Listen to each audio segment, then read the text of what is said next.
fast forward that whole process, we actually in our dating stage, right, we were struggling with immorality.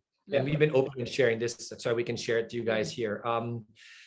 We didn't have sex, but everything kind of surrounding that. And because I had already come to a point where the idea of Christianity, the truths of the gospel were very clear, and I accepted that, started bothering me. And of course, for Joy, it bothered her. So long story short, we broke up. We broke up for half a year because we did not want to go on to the next level. We had finished college at this point. We were working. And if we were going to go anywhere with our relationship, then we couldn't.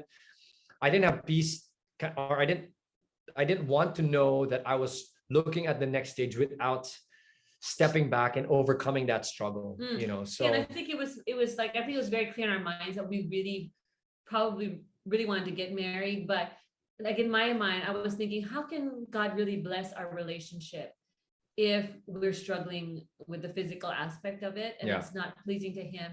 So that scared me, and that really convicted me. And so when Edric and I talked about it and we decided to break up, that was the main reason, because we would try, to stay holy, to stay pure, but then it seems like we kept on going into this cycle.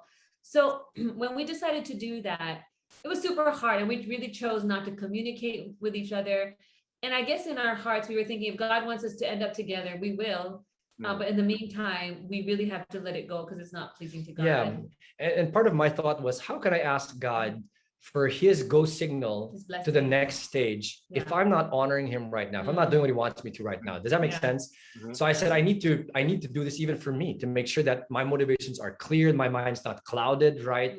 So we broke up open-ended. We're like, hey, if we end up, great. If not, then we should be open. And that was the condition.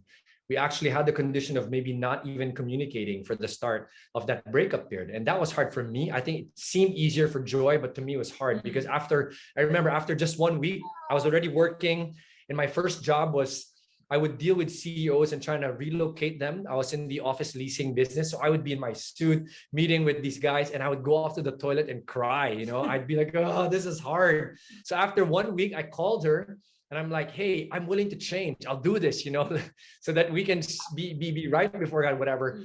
And, God bless Joy. This is, I think, a very pivotal moment for our love story, if you will. She said, that's great, but we need to go the distance and really see God work. That was hard for me. It's the first time in my relationships where I felt like I was now on the rejected end, So I took that like a man, for the most part. And fast forward, we reconnected 6 months later.